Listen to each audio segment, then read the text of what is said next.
Oui. Bonjour à tous, bienvenue à notre première conférence de l'année. Incroyable, 2022. Alors, effectivement, comme l'a dit Rachid, merci de nous dire si vous nous entendez correctement. Vous levez la main, vous avez dans une petite interface au niveau de GoToMeeting la possibilité de lever la main pour interagir avec nous. À n'importe quel moment de cette conférence, vous pourrez interagir. On aura des équipes effectivement qui seront en charge de répondre à vos attentes et à vos demandes. Donc, c'est parti. Bienvenue à notre première conférence de l'année. Alors, je voulais commencer par dire quelque chose d'extrêmement simple sur ces 10 dernières années pour faire un petit peu le bilan de tout ça. Et on a pu constater que les innovations technologiques, comme on les appelle, et les standardisations qui ont accompagné ces évolutions technologiques, ont permis vraiment la mondialisation des échanges et du commerce. C'est la révolution des technologies, de l'information, de la communication. Vous savez, les fameux TIC, ce pas des puces, hein, ce sont des TIC qui ont encouragé notamment par l'Internet, qui a eu une extrêmement grande influence sur l'ouverture des marchés mondiaux aux entreprises. D'autant que le rôle, comme on le sait, joué clé par la crise du Covid-19, qui par la force des choses a été un accélérateur de ces mutations technologiques. Alors, en ce qui concerne les échanges commerciaux, l'année 2022 sera l'année de la transition numérique avec l'arrivée de la fameuse facturation électronique. Mais que sait-on vraiment de la facture électronique?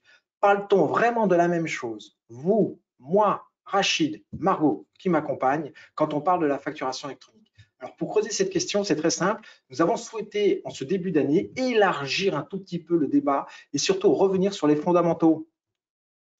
On dirait Giroud qui nous fait les fondamentaux de la facture. Et ceux qui nous ont conduits à lancer le projet de la facturation électronique, ce qui a conduit un petit peu à lancer le projet de la facturation électronique en France avec cet objectif de 2024 et dans le monde et en Europe, on va le voir, que les enjeux ne se limitent pas seulement à votre organisation, mais vont bien au-delà de tout cela. Buzz l'éclair, si tu nous écoutes, tu es le bienvenu. Bienvenue à tous. Je suis donc Marc Taman, spécialiste en dématérialisation, expert en dématérialisation et en particulier sur la facturation électronique. Et je suis accompagné aujourd'hui de Rachid et de Margot. Bonjour Rachid. Margot ne peut pas nous répondre, mais toi, je crois que oui. C'est ça. Bonjour Marc, bonjour à tous et bienvenue pour cette conférence. Voilà, nous espérons que vous vous portez très très bien en ce début d'année, malgré la situation. C'est parti pour la conférence. Et avant quoi que ce soit, je crois, Rachid, tu voulais revenir sur quelque chose avant de commencer. Alors moi, je voulais rentrer directement dans le vif du sujet avec un petit sondage. Donc, avec les informations dont vous disposez aujourd'hui, je vous invite à répondre. Est-ce que parmi vous, vous pensez, enfin, qui aujourd'hui parmi vous pense faire de la facturation électronique? Oui, non, je ne sais pas. C'est les trois possibilités que vous avez.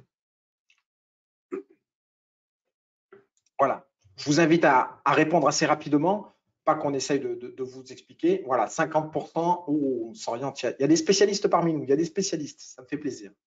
44%, ça s'équilibre, ça s'équilibre. Je ne sais pas, je vais couper le sondage.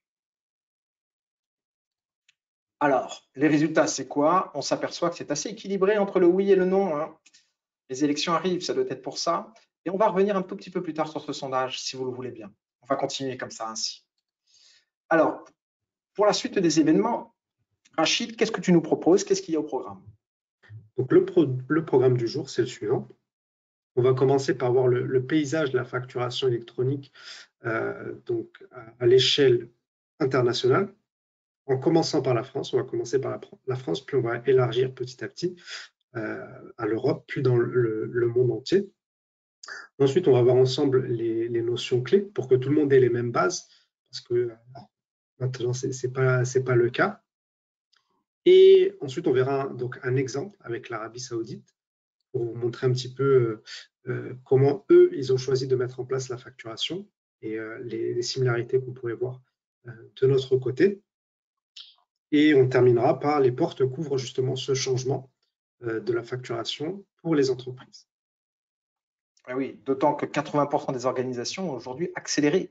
Ce n'est pas un chiffre que je sors, ça a été effectivement vérifié, ont accéléré leur digitalisation pour fluidifier un petit peu tous ces échanges. Alors commençons justement par le paysage de la facturation électronique et commençons par planter le décor de la facture. Plantons ce fameux décor de la facturation électronique.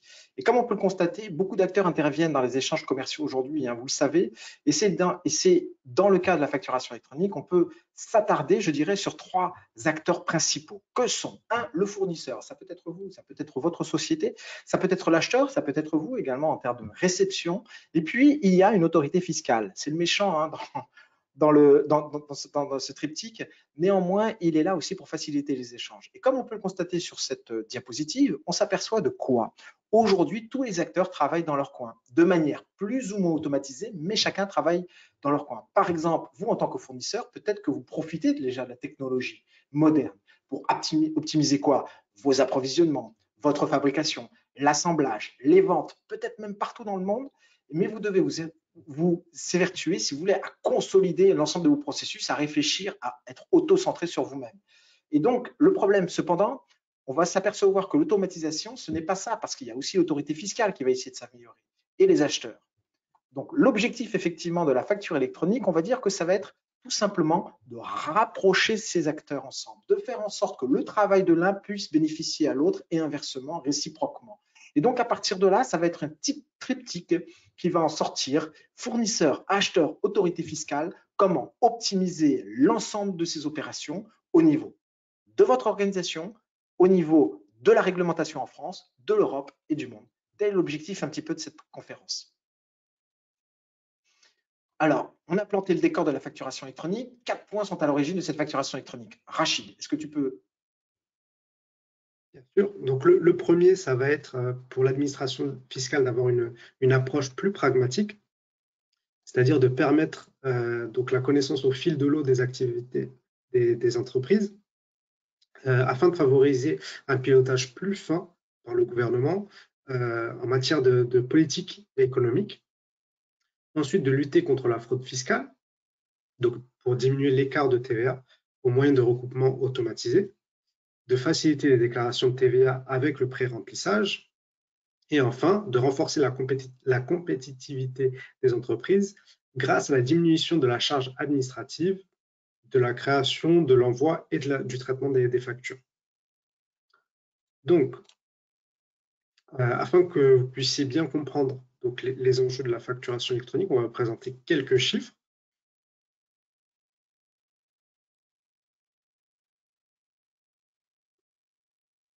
Ah, ton micro est coupé, Marc. Pardon, j'avais un petit souci de micro, je m'en excuse.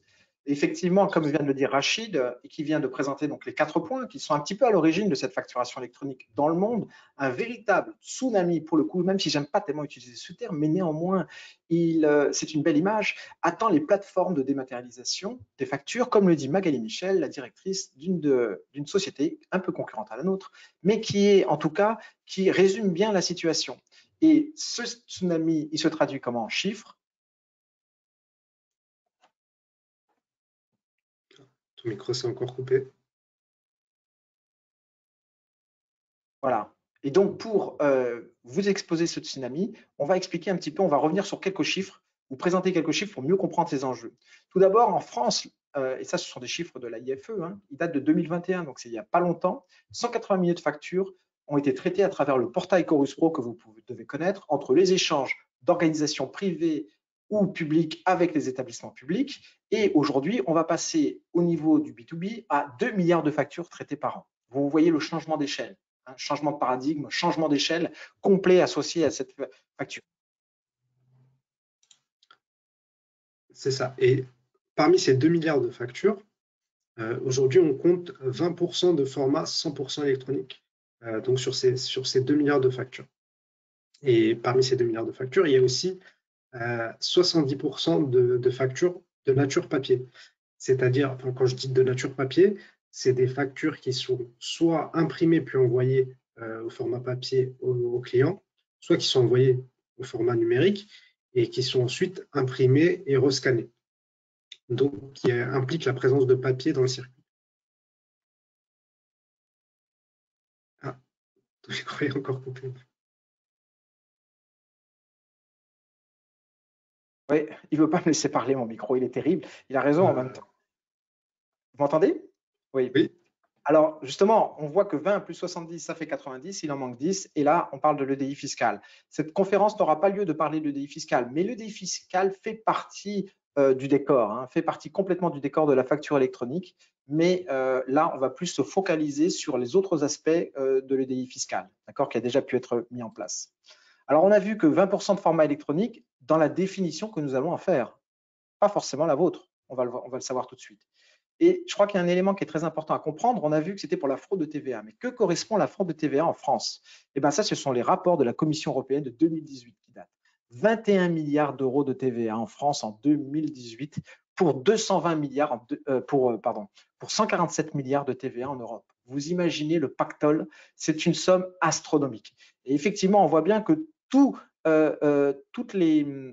les points convergent effectivement vers le passage à cette facturation électronique, à la fois pour l'efficacité de votre entreprise, pour l'optimisation de vos processus, mais également pour l'administration fiscale. De l'autre côté, si on parle au niveau individuel, qu'est-ce qui se passe, Rachid? En termes d'impact individuel sur chaque employé et sur chaque entreprise, c'est le temps qui va être passé à traiter ces factures. Aujourd'hui, selon une étude qui est assez récente, je n'ai pas la source, mais on la donnera plus tard, chaque année, 6000 factures peuvent être traitées par une personne à temps complet. Donc, ça, c'est pour des factures, je dirais, qui ne sont pas électroniques. De nature papier, comme tu l'as dit tout à l'heure. C'est ça. Si on passe à la facturation électronique, on est multiplié par 15, donc on peut traiter jusqu'à 90 000 factures électroniques par an.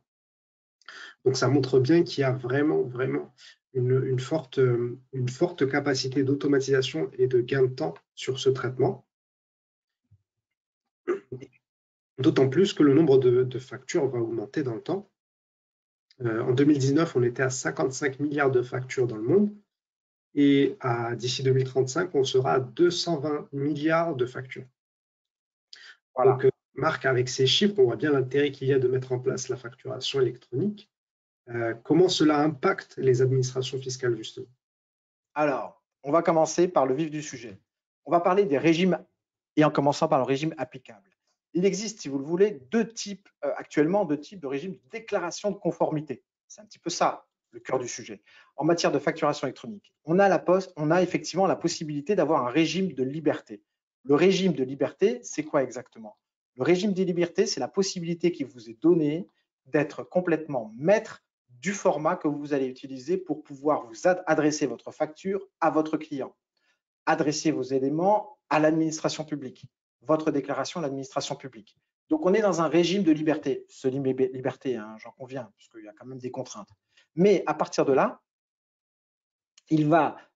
c'est ce qu'on appelle effectivement ce régime de semi-liberté. On va passer maintenant à un régime d'obligation. Ce régime d'obligation, c'est quoi? C'est l'obligation qui vous est donnée par les administrations fiscales d'échanger d'une certaine manière, de déclarer votre TVA d'une certaine manière. Et à partir de là, vous avez l'obligation de vous mettre en conformité avec ces exigences réglementaires. Donc, on est d'un régime de liberté à un régime d'obligation. C'est le gros passage. C'est un paradigme, c'est un nouveau paradigme parce que c'est vraiment très important. On voit bien que le gap est assez équivalent. Ça veut dire un changement au niveau de vos systèmes d'information, mais également au niveau de votre façon de travailler. Pour autant, d'un point de vue transversal, nous gardons, et il sera gardé à partir de 2024, toutes les pistes d'audit fiables, le fameux PAF. Hein. Donc ça, c'est très important, c'est l'obligation, effectivement, et toutes les contraintes qui vont avec pour être sûr que la facture correspond à un bien ou à un service qui a été vendu par votre entreprise. Donc tout ça, effectivement, on reste dans cette partie d'audit, de pistes d'audit fiables. Alors, aujourd'hui, les administrations fiscales, comme je l'ai dit, il existe donc deux régimes. On passe d'un régime de liberté à un régime d'obligation et on a également deux modèles qui vont sortir du lot, deux modèles qui vont permettre effectivement la facturation électronique. Les administrations fiscales vont disposer donc du modèle post-audit qui est plutôt une preuve, on va voir comment, et du modèle clearance qui est plutôt un contrôle pour s'assurer que les factures soient authentiques et ainsi calculer la TVA récoltée et distribuée après parce que nos impôts, il faut bien qu'ils servent à quelque chose. Alors, tout d'abord, au niveau du modèle post-audit, je crois que ce qui est important, c'est que ce qui est important de comprendre, c'est que l'administration met à disposition des méthodes et des outils. Donc, elle crée des lois, des décrets, des choses comme ça, permettant aux entreprises, et notamment tout ce qui a été aux alentours de 2017-2014, ça a été permettant aux entreprises de justifier l'authenticité et l'intégrité des factures, des principes fondamentaux de la facture. D'accord? Authenticité, intégrité, deux éléments très importants, afin de s'assurer de l'exactitude du calcul de la TVA, tout simplement, la TVA récoltée. Donc ça, c'est important. Pour vérifier le respect de la conformité des factures face à ces recommandations, l'État, si vous voulez, est en droit d'effectuer des audits et de remonter jusqu'à 10 ans, hein, vous le savez, au niveau, après réception des factures, un audit fiscal est donc réalisable dans cette période et même a posteriori. Donc, a posteriori, on va faire une vérification. C'est ce modèle qui est utilisé actuellement en France. C'est cette approche qui est en pleine mutation. N'est-ce pas, Rachid? C'est ça. Et aujourd'hui, le modèle vers lequel la France va s'orienter, c'est le modèle clearance. Donc, le modèle clearance, qu'est-ce que c'est? Donc, ça va être les factures sortantes donc, des fournisseurs qui vont être validées par l'administration fiscale via une plateforme en temps réel. Et cette plateforme, elle sera opérée donc, par l'administration fiscale et qui, elle, enverra les factures aux clients. Ici, c'est l'État qui définit le ou les formats qui seront acceptés, donc des formats structurés. On reviendra dessus sur cette partie plus tard dans la conférence. Mais voilà, c'est ce modèle que la France va choisir et vers lequel va s'orienter le pays, ce qui mettrait l'administration fiscale donc au centre des relations commerciales entre les clients et les fournisseurs. Ouais, c'est clair. Alors, bien que ce modèle ne semble pas forcément très attrayant, pour les entreprises, sa mise en place va représenter quand même plusieurs avantages, hein, pour elles. Rachid, c'est le cas. On va tout d'abord commencer par les coûts de mise en conformité. Je voulais parler par là, Rachid, des coûts de mise en conformité, une réduction 30-40% qui ont été évalués, hein, bien sûr, par rapport aux factures papier, la fraude qui va diminuer, donc forcément, on va récupérer. Et puis, les transactions qui diminuent. Voilà, vont devenir un petit peu plus conformes à l'original. C'est ça. Du coup, pour revenir sur donc, ce tableau, en France, donc, la réforme va concerner l'ensemble des entreprises assujetties à la TVA, ce qui représente 4 millions d'entreprises. Parmi ces 4 millions d'entreprises, donc, il y a 300 grandes entreprises, 8000 ETI, et le reste, ce sont des PME et d'autres petites entreprises. Donc, cela représente un volume de 2 milliards de factures par an, comme l'a dit Marc précédemment. Et le premier volet va être l'obligation de recevoir les factures à partir du 1er juillet 2024 pour tout le monde. Pour l'émission, l'obligation se fera progressivement donc à partir du 1er juillet 2024. Mais pour avoir plus d'informations sur ces obligations, je vous invite à consulter nos précédentes conférences sur le sujet, étant donné que ce n'est pas l'objet de cette conférence. Et nos prochaines.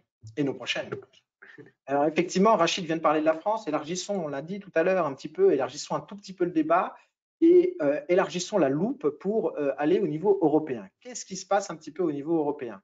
Alors le titre, là, la France a pris un petit peu de retard. On l'a vu par rapport à d'autres pays, mais pas trop. Et elle n'est pas la seule en plus. Alors, je ne vous explique pas, mais pour autant, vous l'avez compris, elle s'inscrit dans une transformation déjà à l'œuvre dans d'autres pays de l'Union européenne. On peut voir d'ailleurs sur cette carte, effectivement, on va constater la répartition entre le modèle clearance et le modèle post-audit et d'autres où il n'y a aucune régulation. On voit que c'est assez équilibré, même si le modèle effectivement post-audit sort un petit peu en avance, on s'aperçoit qu'il y a quand même un certain équilibre. Contrairement justement au taux de pénétration. Le taux de pénétration, c'est quoi? C'est le nombre de factures qui sont traitées électroniquement dans la définition qu'on va en faire juste après. Cette facturation au niveau, et ce sont des chiffres qui sont portés par la DGFiP, hein, donc on peut les croire, vont nous permettre de voir qu'au niveau européen, les pays du Nord sont les meilleurs élèves. Voilà, ce sont les meilleurs élèves. Et dans les pays du Nord, je mettrai l'Italie et pas l'Allemagne, contrairement à d'habitude. L'Italie est un excellent élève, effectivement, par rapport à la mise en place de la facturation électronique, parce qu'ils ont commencé les premiers, parce qu'ils ont mis en place, en fait, un système de clearance, parce qu'en fait, ils ont été les précurseurs au niveau européen de cet espace de Keynes. Il est à noter aussi que pour accompagner, je dirais, cette facturation électronique et ce taux de pénétration de la facturation électronique qui va supérieur à 40, nous on a vu qu'on est toujours dans la moyenne, la France, c'est un petit peu ça, quelques pays à l'Est qui sont en retard. On a aussi la possibilité, je voudrais mettre en avant deux notions qui sont quand même intéressantes et qui sont à comprendre. La première, c'est effectivement la notion que j'introduis succinctement, qui est le SAFT.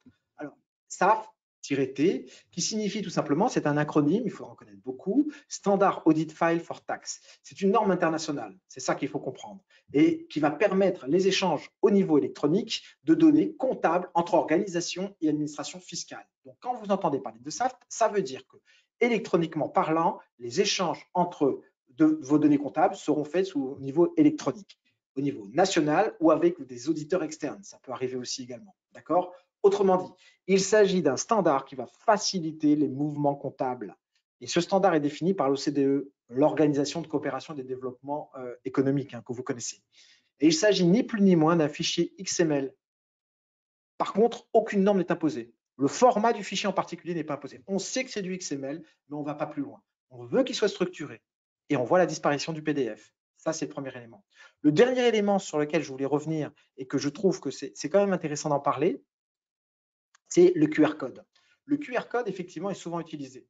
Là, prenons l'exemple du Portugal. En 2008, le Portugal met le système SAFT en place et en 1er janvier 2022, c'est-à-dire hier, ils ont mis en place, donc pour tout ce qui était déclaration de TVA, c'était le SAFT, et ils ont mis en place en 2022 pour la facturation électronique, lance un QR code, ils ont rajouté ce QR code pour donner les données essentielles de facturation dans ce QR code, les insérer et les rendre plus lisibles pour la déclaration, pour les échanges. Donc deux notions intéressantes, mais qui ne sont pas forcément les plus importantes, mais à comprendre. Si on élargit encore un tout petit peu la loupe, on arrive au niveau mondial. Qu'est-ce que tu peux nous dire sur le niveau mondial, Rachid ?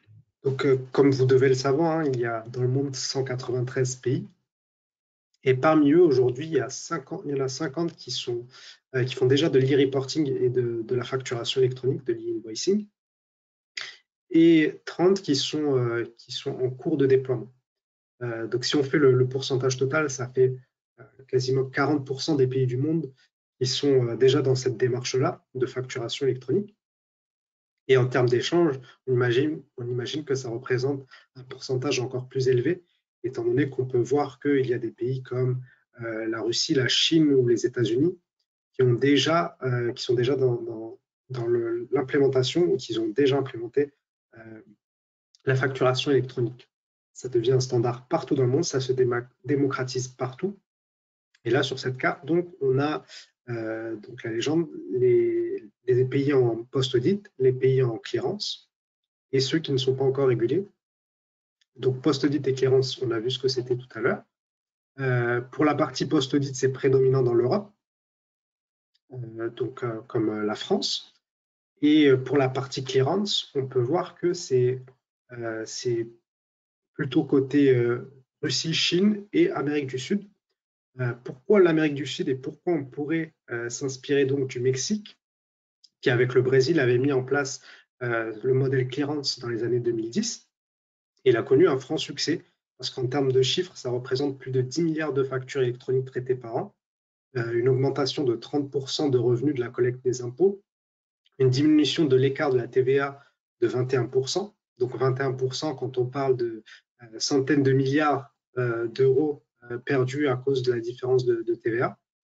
Ça peut être un montant qu'on peut estimer très bénéfique pour l'implémentation de la facturation électronique. Et ce succès, c'est peut-être ce qui explique aussi la présence de ce modèle partout en Amérique du Sud, comme vous pouvez le voir sur la carte, et pourquoi aussi la France se dirige vers ce modèle. Avec le Royaume d'Arabie Saoudite, dont on parlera tout à l'heure, effectivement. Exactement. Et alors, quelques petites dates, mais vous aurez des informations. Cette année, ça va être l'année de la facture électronique. On vous l'a dit, vous aurez plein d'informations.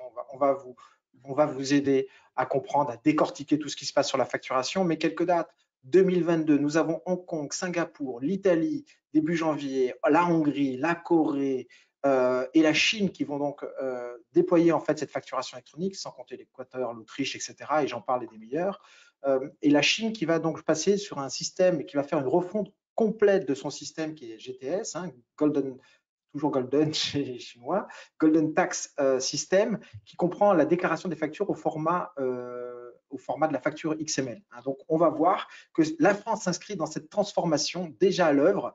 Et donc, dans cette transformation, on a parlé des formats qui sont standardisés un petit peu. On va y rentrer un petit peu plus en détail.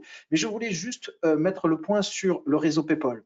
Ce réseau PayPal, c'est quoi? C'est tout simplement la possibilité de standardiser, faciliter les échanges au niveau international, de faire en sorte que vous ayez qu'une seule personne à adresser qui, lui, après, grâce à une maille de routage, un maillage, ce qu'on appelle de routage, va être en capacité de trouver le destinataire. Et vous allez pouvoir échanger des factures, mais pas uniquement. J'en dis pas plus. Si vous avez des questions dans le chat, n'hésitez pas à poser votre question.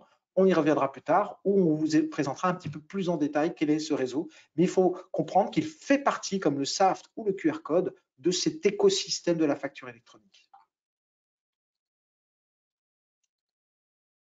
Alors, on a vu un petit peu, on a ouvert, on a planté le décor au niveau français, mondial, européen. Il faut maintenant maîtriser ces notions clés et on va voir si on parle le même langage.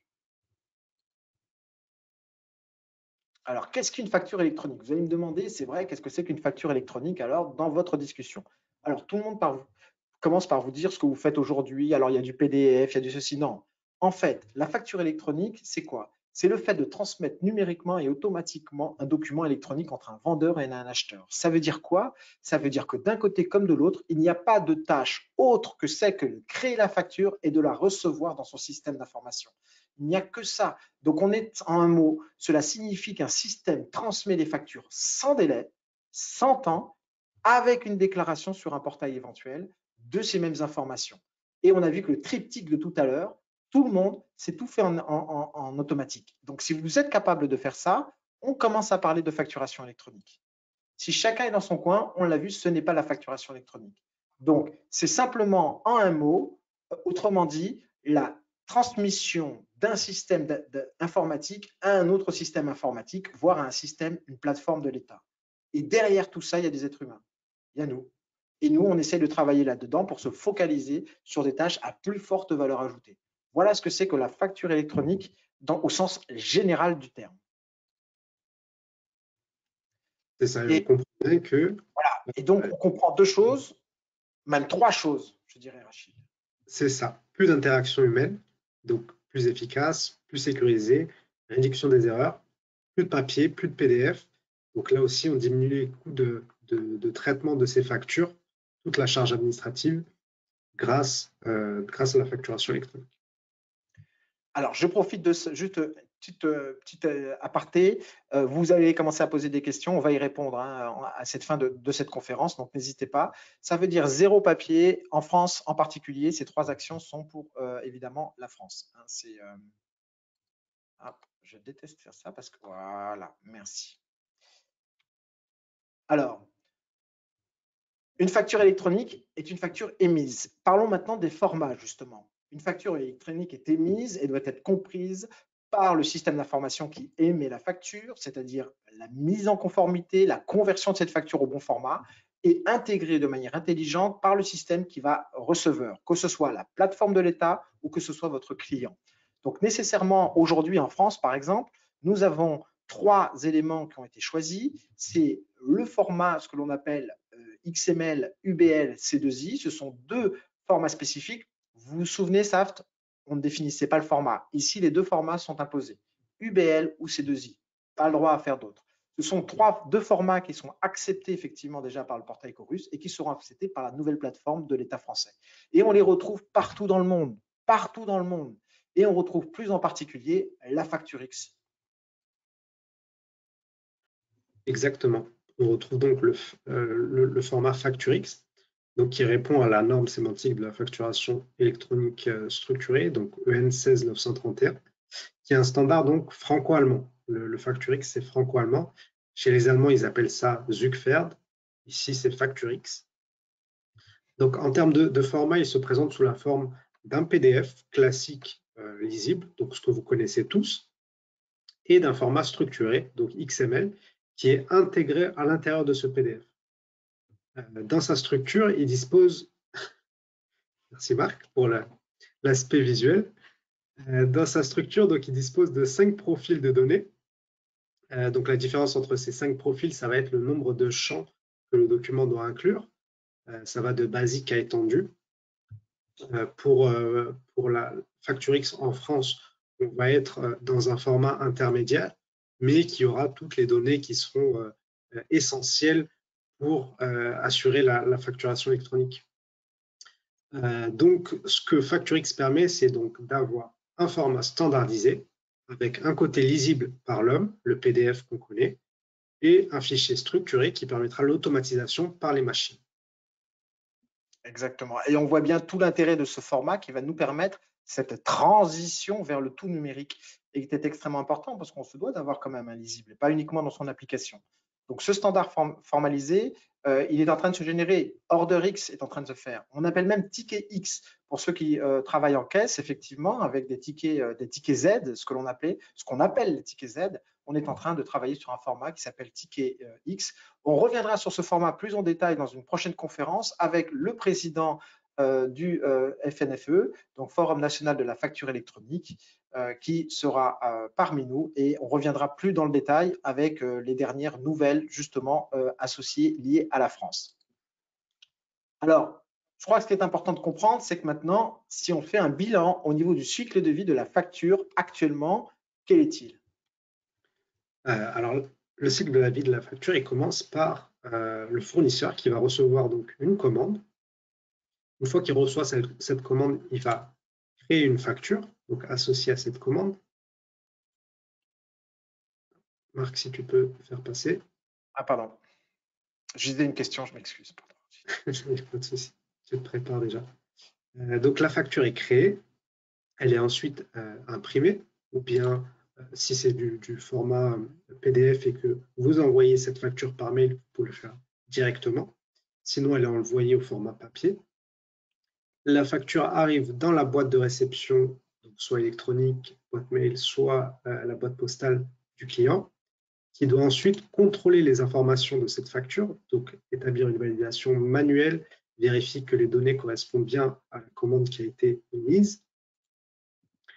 Si les données sont valides, il va falloir intégrer ces données dans le logiciel comptable. Donc, ça peut être Sage, ça peut être SAP, ça peut être tout autre type de logiciel. Et ensuite, de mettre la facture en paiement pour pour envoyer le montant de la facture au fournisseur. La facture est ensuite archivée, soit au format papier, donc dans une salle d'archives, soit au format informatique, étant donné qu'aujourd'hui, depuis 2017, pardon, on peut stocker ces factures en format dématérialisé. C'est ce qu'on appelle la copie fiable, jusqu'à la fin de la période fiscale et la fin de mise à disposition de cette facture qui est de 10 ans. Dans le cadre d'un audit, par exemple, vous devez garder ces factures 10 ans. Donc, on peut voir que le cycle de facture il est assez long. Comment est-ce qu'il évolue aujourd'hui avec la facturation électronique, Marc? Absolument. On l'a vu en fait, la conservation de cette facture, elle est soumise à des contraintes techniques, c'est-à-dire la signature électronique, le certificat. Le cycle de vie de la facture électronique à proprement parler demain, et sera lequel? Tout simplement, on reçoit une commande. Automatiquement de cette commande, on doit être en capacité à travers les données reçues. Là, j'ai parlé de OrderX tout à l'heure, mais c'est la même chose. C'est-à-dire qu'on peut aller plus loin, au-delà de voir simplement sous ces aspects de facturation, mais de commande. La réception de cette commande et l'intégration de cette commande dans le système d'information qui va générer, créer automatiquement la facture. Qui dit générer, créer, va dire automatiquement transmise cette facture au client en temps réel, on en a parlé tout à l'heure, mais également à l'administration fiscale si nécessaire, avant la transmission client ou après, comme on l'a vu, du post-audit ou si on est en mode clearance, ça va dépendre. Donc, c'est les deux éléments. Lui, à partir de là, comme on travaille au niveau de la donnée, qu'est-ce qui se passe au niveau de la donnée? C'est le data-driven, que l'on appelle, qu'on en reviendra dessus tout à l'heure. Le data-driven, il va nous permettre quoi? Il va nous permettre d'insérer beaucoup plus de circuits électroniques, beaucoup plus de circuits numériques, sans avoir de OCRisation. Vous savez, la capacité de lire une image, mais simplement de travailler au niveau de la donnée. Tout ça est facilité, la validation électronique en est facilitée absolument. Et donc, à partir de là, si toutes les conditions sont respectées, Si ça correspond bien à un service et un produit qui a été vendu, eh ben, le paiement va aboutir. Et beaucoup plus rapidement, comme on l'a vu, puisque c'est les entreprises qui ont déjà mis en place cette facture électronique qui sont les mieux armées, je dirais, par rapport au délai de paiement. Alors, deuxième sondage, et c'est exactement le même que tout à l'heure, mais est-ce que vous pensez toujours faire de la facturation électronique? Je vous le lance, vous me dites, on regarde rapidement ensemble pour savoir si oui ou non vous pensez faire toujours de la facture électronique. Exactement. Avec les nouvelles informations qu'on nous a transmises, est-ce que le résultat va changer? Alors, je partage rapidement ce résultat. 64%, on était à l'équilibre tout à l'heure. Déjà, ça commence à balancer un tout petit peu du côté. Donc, on s'aperçoit que la facture électronique, c'est un chamboulement, un tsunami, comme l'a dit ma collègue Madame Magali. C'est vrai que c'est un chamboulement qui va arriver. Donc, il faut vraiment se préparer, prendre en sorte, effectivement, prendre le taureau par le bon bout, par les cornes, comme on dit chez nous à Nîmes.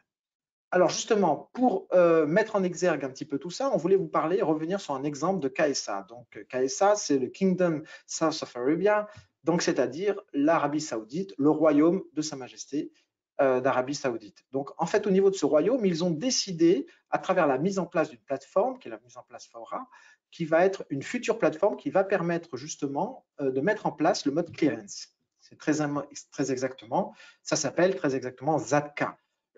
L'autorité de zakat, c'est pour les factures, c'est pour les taxes, hein, tout simplement. Et à partir de là, la taxe et les douanes qui vont s'appeler comme ça. Alors, si on revient, c'est la première.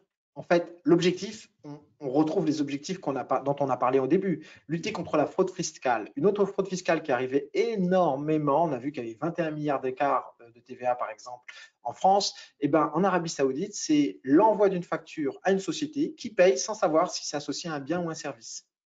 Ça représente des millions et des millions de dollars. Donc, à partir de là, la fraude fiscale, c'est de savoir est-ce que la facture a lieu d'être? Est-ce que la facture est autorisée? On peut émettre cette facture parce qu'elle correspond à bien un service qui a été vendu à une entité locale. Ça, c'est la première des choses. Le deuxième point sur lequel on souhaite revenir, c'est que c'est un modèle clearance qui a été pris. C'est-à-dire qu'il faut une validation avant en fait, de transmettre votre facture. On va le voir comment. Uniquement le format électronique, terminer le format papier. Ils n'ont plus le droit de conserver les factures au format électronique localement. C'est interdit. Le format électronique, si vous sortez votre facture, comme on vous l'avait dit tout à l'heure, sur l'archivage, vous êtes allé dans votre dossier pour aller les chercher, eh ben, ce n'est plus possible.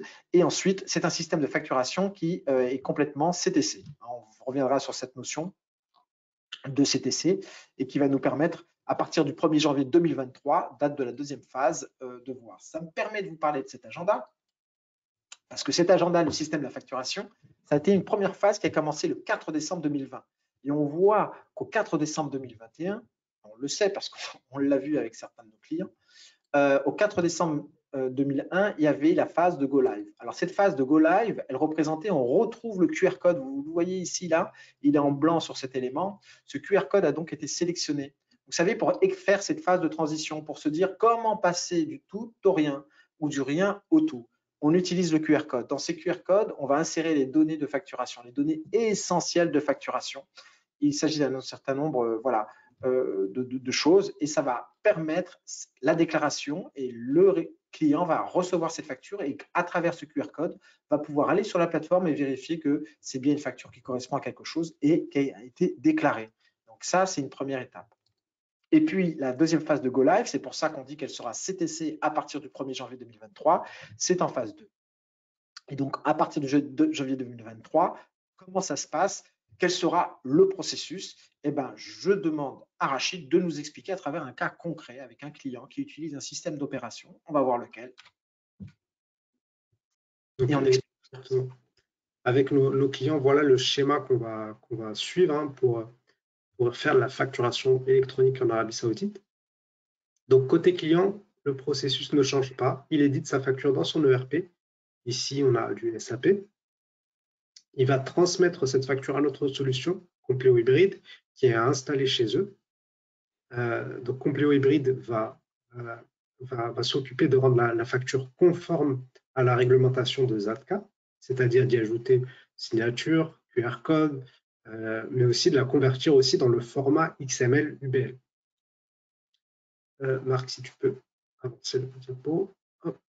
Donc voilà, le format structuré, donc en XML UBL, va être transmis à la plateforme de l'État qui, elle, va générer un code, donc le UUID.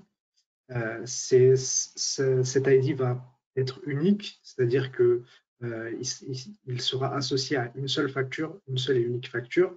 Il sera infalsifiable étant donné qu'il est généré par la plateforme de l'État. Donc ce code est retourné à notre solution Compleo Hybride et grâce à ce code-là, on va pouvoir l'incorporer dans la facture qu'on va cette fois-ci mettre en format FactureX. Donc, comme je vous l'ai dit tout à l'heure, un PDF avec un XML intégré à l'intérieur. Le client va recevoir donc cette facture et va pouvoir vérifier que cette facture correspond bien à un bien ou un service qui a été donné, que la facture a bien été, qu'elle a bien été validée par la plateforme de l'État grâce au UUID. Donc, une fois que cette facture a été vérifiée, il peut la mettre en paiement et le fournisseur peut recevoir son paiement pour sa facture de manière très rapide. Voilà, alors il y a des notions dont on n'a pas parlé, mais qui sont évidemment sous-jacentes, c'est toutes les opérations de cryptage. Je vais parler tout à l'heure de l'exemple du Portugal. Le Portugal, effectivement, au 1er janvier, a décidé de mettre en place ce QR code et juste un peu après, la mise en place d'un système, une obligation de cryptage. C'est également le cas pour KSA qui met en place en fait un système de cryptage pour éviter que les données qui transitent soient au niveau informatique, on le sait, c'est possible. Il y a la possibilité de récupérer les informations et qui sont quand même des informations assez délicates. Donc, à partir de là, à travers cet exemple, on se rend bien compte qu'il y a des enjeux, je dirais, au niveau fiscal, des enjeux au niveau organisationnel, mais des enjeux également au niveau technique, avec la mise en place, vous voyez, tout le mélange de ces différents formats, UBL, XML, FactureX, à qui on envoie quoi. Et tout ça, en fait, sont des éléments très importants. Il faut comprendre tout cet environnement. Et je ne vous explique pas, si vous facturez à plusieurs pays dans le monde, la complexité de la chose. Donc, c'est quand même très important de se faire accompagner dans ces éléments-là. Ici, voilà, c'était un exemple qu'on voulait vous partager avec vous parce qu'on l'a trouvé très significatif. Et on a vu, vous avez vu deux éléments. Le premier, les délais extrêmement courts, une accélération complète. On a parlé d'accélération de ce début de conférence. Et la deuxième, c'est évidemment toute la partie technique qui est associée à ça et les contraintes techniques et organisationnelles qui sont mises à mettre en place. Et donc, juste en termes d'implémentation, vous allez voir ici, ça me permet de vous dire que vous avez 2 documents qui sont récupérables, dont un est un petit cadeau qui est notre glossaire de la facturation électronique que j'ai eu le plaisir d'écrire il y a déjà quelques temps, fin de l'année dernière. Et ce glossaire va vous permettre de comprendre tous les acronymes, le SAFT, le PDP, l'OD, le PPF, le VAT, etc., etc., etc. Donc, je vous invite à télécharger ces 2 documents, la présentation plus ce glossaire, petit cadeau de début d'année. Il faut toujours bien commencer par quelque chose. On se rend compte ici que la génération, en fait, les points techniques, il y a de l'UUD qui va être mis en place. Alors, justement, Rachid, je crois que nous avons fait un très beau tour, à défaut qu'il soit du Tour de France, de la facturation électronique ensemble. On peut conclure par revenir sur les clés d'un succès, du succès. On peut parler d'anticipation d'un projet de dématérialisation sur les factures, l'anticipation des échéances qui arrivent pour la France, qui vous concernent vous particulièrement, et peut-être sur d'autres pays qui vont vous concerner d'une manière indirecte. Alors, le premier point, ce serait lequel que tu mettrais en avant? C'est l'exploitation des données de facturation. Parce que comme on l'a vu, l'ensemble des entreprises vont devoir envoyer des factures et recevoir aussi ces factures dans un certain format. Donc, structuré, XML ou hybride, FactureX. Donc, le fait que vous allez recevoir ces factures dans ces formats se pose la question de l'utilisation de ces factures et des données de ces factures. Aujourd'hui, nous, on envoie le support de la facture, c'est-à-dire le PDF ou le papier. C'était le personnel qui s'occupait d'intégrer les données de ces factures. Mais maintenant, l'idée, c'est d'envoyer directement les données afin de les exploiter. C'est ce qu'on appelle l'approche data-driven dont Marc a parlé tout à l'heure. Donc, une entreprise data-driven, c'est une entreprise qui est pilotée par les données. Autrement dit, c'est une entreprise qui s'appuie sur l'analyse des données à sa disposition pour prendre des décisions et orienter son évolution. Est-ce qu'aujourd'hui, votre entreprise, elle est capable d'exploiter ces factures dans un de ces formats? C'est une des questions que vous devez vous poser afin d'anticiper au mieux ces changements. Le deuxième point, ce serait l'automatisation. Qui dit exploitation dit automatisation, on l'a vu en fait. Le temps réel forcément implique une automatisation des processus. Les entreprises devront envoyer les factures dans un certain format pour l'intégration. Mais cela veut dire aussi que vous allez devoir les recevoir, ces formats. Donc se poser la question effectivement au niveau de l'automatisation vers l'extérieur, vers l'intérieur. C'est un écosystème, on en parlait, mais il porte très bien son nom. Donc votre entreprise est-elle capable d'exploiter effectivement ces données, non pas au niveau du document, mais au niveau des données de la facturation. Et par rapport à ça, c'est l'automatisation de la saisie ou de l'envoi de toutes ces données directement à votre destinataire ou à la plateforme de l'État. Et donc, ça va permettre quoi l'automatisation? Ça va permettre tout simplement aux équipes administratives, ce qu'on n'en a pas parlé pour l'instant. Et ces équipes administratives, quels sont leurs objectifs? C'est se concentrer sur leur véritable valeur ajoutée, au sein desquelles on peut quoi? Qu'est-ce qu'on peut mettre en avant? C'est l'analyse et la projection. Donc, le travail également des comptables, le travail au niveau des services financiers va évoluer. On a vu en termes de volume, on va mettre en place des systèmes qui vont permettre ces volumes, mais derrière, il va y avoir des conséquences très importantes pour les entreprises. Il va donc falloir voir tous ces éléments ensemble, en se recentrant sur des tâches donc plus valorisantes pour ces différents utilisateurs, et donc ils vont forcément avoir un impact supérieur sur l'entreprise. Donc, on l'a vu, l'automatisation, ce sont des gains de productivité assez significatifs, bien sûr, pour l'entreprise. Et le troisième point qu'on voulait mettre en avant avec Rachid, c'était la réduction des délais. Mais la réduction des délais de paiement, c'est ça. Parce qu'aujourd'hui, une PME sur deux est victime de retard de paiement. Et parmi celles qui s'en sortent le mieux, c'est les entreprises qui sont digitalisées, donc qui passent déjà par qui sont déjà passées ou qui sont en cours de passage sur la transformation numérique de leur système d'information.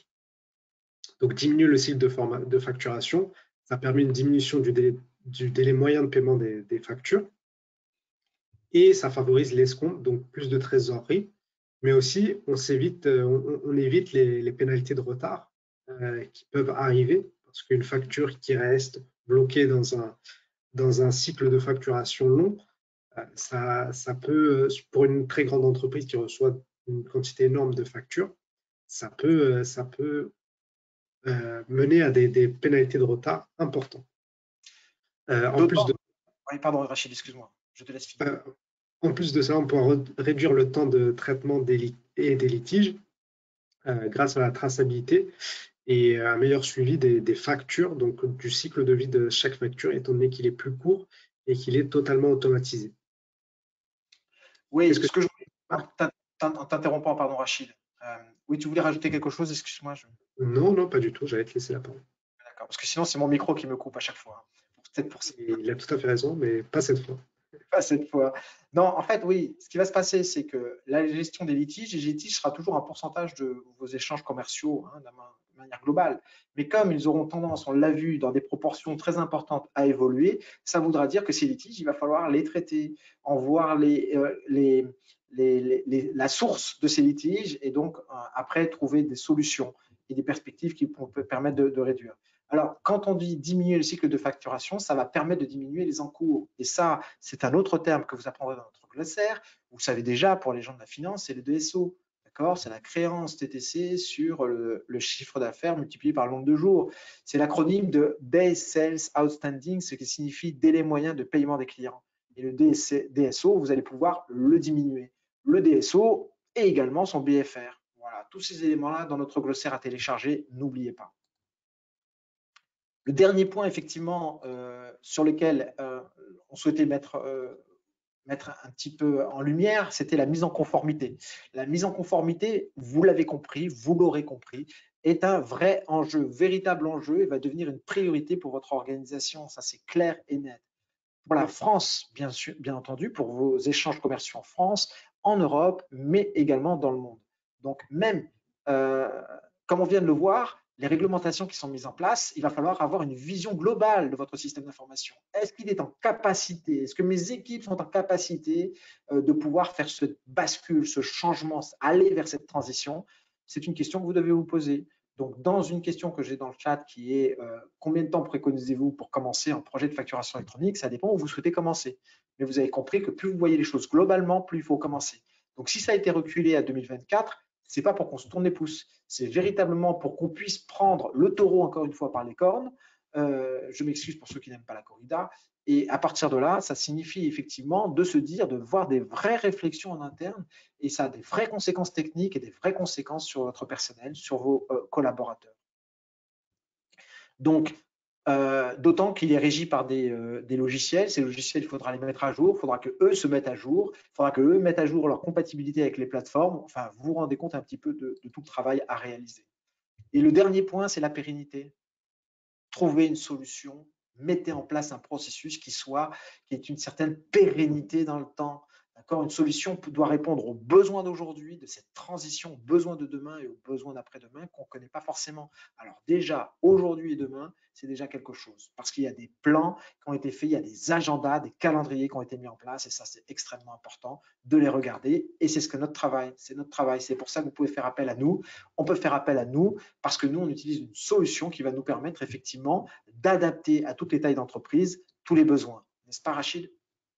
C'est ça. Notre solution donc s'adapte à toutes les tailles d'entreprise et à tous les besoins, en commençant par ceux d'aujourd'hui et éventuellement à ceux de demain. Et donc, elle s'intègre à votre environnement, quel que soit l'ERP, permet l'automatisation de tous vos flux documentaires et permet aussi de communiquer efficacement via API ou via EDI. Voilà, ça c'est très important. Et puis après, le dernier point sur notre solution, voilà, c'est une solution qu'on va s'apercevoir qui va être en capacité de travailler, d'être multi-documents, d'être multi-URP, d'être multi-format, multi-plateforme. C'est vrai que d'un point de vue technique, bah, c'est déjà des choses sur lesquelles vous devez réfléchir et vous vous rendez compte de mettre en place tout cet écosystème technique et organisationnel, bien entendu. Alors, on a terminé effectivement notre présentation. Je vous remercie beaucoup sur les services comptables. Vous voyez, par exemple, c'est une autre question qui arrive. Merci beaucoup, Mambo, hein, d'avoir posé cette question. C'est une question sur la partie comptable. En tant que comptable, quels seront les impacts de ces réformes sur les services comptables? Bah, on pourrait refaire une conférence là-dessus. Donc, on va vous revenir vers vous, mais on s'aperçoit qu'ils sont assez importants, assez immenses. Et on ne peut pas réfléchir juste au niveau de la comptabilité, il faut réfléchir au niveau du service financier, il faut réfléchir au niveau de l'organisation même de votre entreprise. Ensuite, y a-t-il des obligations de cryptage? On en a parlé. Une question qui est liée très spécifique à la France par Fialo. Merci. Alors, Alberto, je pense que c'est plutôt Alberto.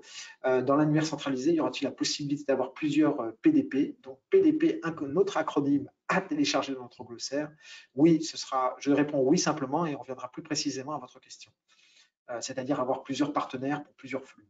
C'est très exactement ça. Ça fait partie, on va vous accompagner, on va décrypter la facture électronique tout au long de cette année, on va faire des vidéos pour vous, on va y revenir.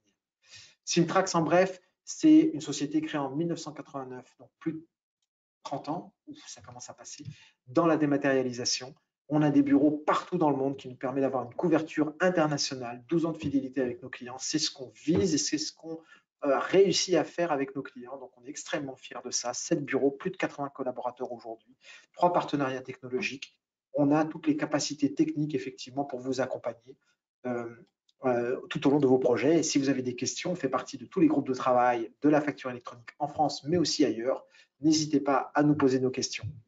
La conclusion est très simple. Maîtriser les notions d'abord est essentiel. Meilleure compréhension, on va pouvoir mettre sur la table le projet. Anticiper le changement. Voilà, anticiper. On dirait mon beau-père qui me parle, qui me dit toujours anticiper le fait que ta chaudière va tomber en panne. C'est exactement la même chose. Anticiper le changement dès maintenant. On l'a compris pourquoi. Et la facturation électronique est une transition numérique, c'est-à-dire que l'ensemble des processus de l'entreprise vont passer par cette transformation. J'ai parlé d'Order X, j'ai parlé de Ticket X. Beaucoup de processus, effectivement, sont en cours et ça va se faire de manière beaucoup plus rapide. Donc, il faut que vos systèmes d'information soient prêts. C'est très, très important.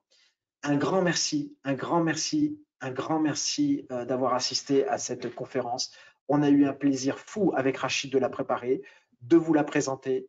avec Margot, les équipes qui sont derrière. Il y a eu Margot, je remercie Justine, je remercie Émilie, toutes les personnes qui ont, c'est très féminin effectivement aussi chez nous, mais on a beaucoup préparé cette conférence qui est la première d'une longue série. Et sur cette longue série, on va revenir, comme je vous l'ai dit, très prochainement sur la facturation électronique spécifiquement à la France, avec toutes les nouvelles annonces qui ont eu lieu fin décembre, avec le nouveau décret, quelles sont les conséquences de ce décret, qu'est-ce qui se passe derrière, comment vous préparez pour 2024. On répondra donc à cette question au niveau comptable, notamment plus au niveau des PDP de la question d'Alberto. Mais si vous avez d'autres questions, c'est le moment. Alors, puisque vous n'avez pas forcément d'autres questions. Pour le reste, quelques minutes. Oui, moi je vais vous en poser une. Ce sera la dernière question. C'est-à-dire, maintenant que vous avez un petit peu compris, est-ce que vous avez déjà réfléchi en interne sur quel format vous allez mettre en œuvre, vous souhaitez utiliser pour vos factures émises? Est-ce que vous allez plutôt partir sur de la facture X? Est-ce que vous allez tout faire en mode structuré? Ou est-ce que vous ne savez pas encore? Voilà, juste pour savoir un petit peu ce que vous en pensez. Ça permettra aux autres de réfléchir aux questions qu'ils souhaitent nous poser. Alors, l'automatisation des échanges doit-il traiter les deux flux réception et émission? Eh ben, je dirais qu'il y a quand même de grandes chances, puisqu'en fait, il y a une standardisation qui est des flux qui va avoir lieu. Il va y avoir une concentration de différents acteurs, concentration de différents prestataires pour vous fournir effectivement des solutions qui seront en capacité de traiter les flux entrants et les flux sortants. Alors juste, on va voir les résultats du sondage. Ah oui, je n'ai rien. Qui c'est qui a mis le sondage? C'est quoi? Alors, je ne sais pas. Combien? 70%. OK. 70%. Vous voyez qu'il y a du travail. Il y a beaucoup de travail. Il y a beaucoup de travail à réaliser. Il y a beaucoup de travail. La prochaine échéance est donc le 1er janvier 2024. Merci Thibaut pour cette question. Oui, d'accord. Il y a des clients qui ont travaillé avec nous, qui sont dans la conférence. Un grand bonjour. Un grand bonjour à tous. Ravi de vous accueillir parmi nous. La prochaine échéance est donc le 1er janvier 2024. Pour la France, non, c'est le 1er juillet 2024 pour la France. Très important. Par contre, pour d'autres pays, tout va dépendre du pays, puisqu'on a vu que comment on appelle, en ce qui concerne effectivement dans certains pays, c'est 2022, c'est 2023, c'est demain. C'est demain, c'est après-demain. Et donc là, il faut se préparer si vous avez des échanges commerciaux au niveau européen, au niveau mondial, au niveau France. Alors, comme je l'ai dit, merci beaucoup Rachid. Juste pour compléter, alors l'échéance pour le 1er juillet, elle sera pour la réception et pour les grandes entreprises, pour la réception également. Et ensuite, ça dépendra de la taille de votre entreprise. Et vous pouvez regarder nos précédentes conférences où on parle plus en détail sur ces obligations. N'oubliez pas, vous téléchargez la conférence, le PowerPoint est en fichier PDF, accord du fichier PDF. Là, on peut le faire, donc on en profite. Donc téléchargez-le, vous reverrez sur effectivement la diapositive qui est associée en fait aux différentes échéances. Sinon, je vous invite à regarder, à nous suivre sur les réseaux sociaux. Très important. On va faire énormément de travail cette année. Justine nous a rejoint. On a une équipe formidable au niveau du marketing pour travailler là-dessus sur les réseaux sociaux, pour vous apporter du contenu. Parce qu'on s'est dit la question suivante, on s'est dit que si c'était compliqué pour nous, c'est que ça pouvait être compliqué pour vous. Donc, on va démocratiser, on va donc faire en sorte de vous fournir des informations. Et on va notamment mettre en place une petite vidéo qui va permettre de répondre aux questions que vous vous posez. Donc, n'hésitez pas à nous suivre sur LinkedIn, sur Twitter et sur YouTube. Nous allons donc alimenter toutes ces chaînes. Il y a déjà des informations que vous pouvez retrouver. Je dirais, Rachid, au revoir. Un grand merci à tous. Je vous souhaite une excellente année 2022. Tous mes voeux de santé, bien sûr, et puis de réussite, comme on dit. Merci beaucoup, Rachid. Ce fut un plaisir. Plaisir qui est partagé. Je ne sais pas si je peux faire mieux que toi, mais de même. Merci pour votre participation et à très bientôt. Voilà, on reviendra même. Alors, petite dernière question d'Oliver. Merci. L'outil permet-il justement de traiter en parallèle les deux flux électroniques et papier? Oui, il va falloir effectivement traiter les deux flux en parallèle puisqu'il y aura une période de transition. Merci à tous. Excellente journée, excellente année encore une fois 2022. Merci de nous avoir suivis. On vous dit à très bientôt. et on a eu un très, très grand plaisir à vous faire cette conférence. Merci, au revoir. Au revoir.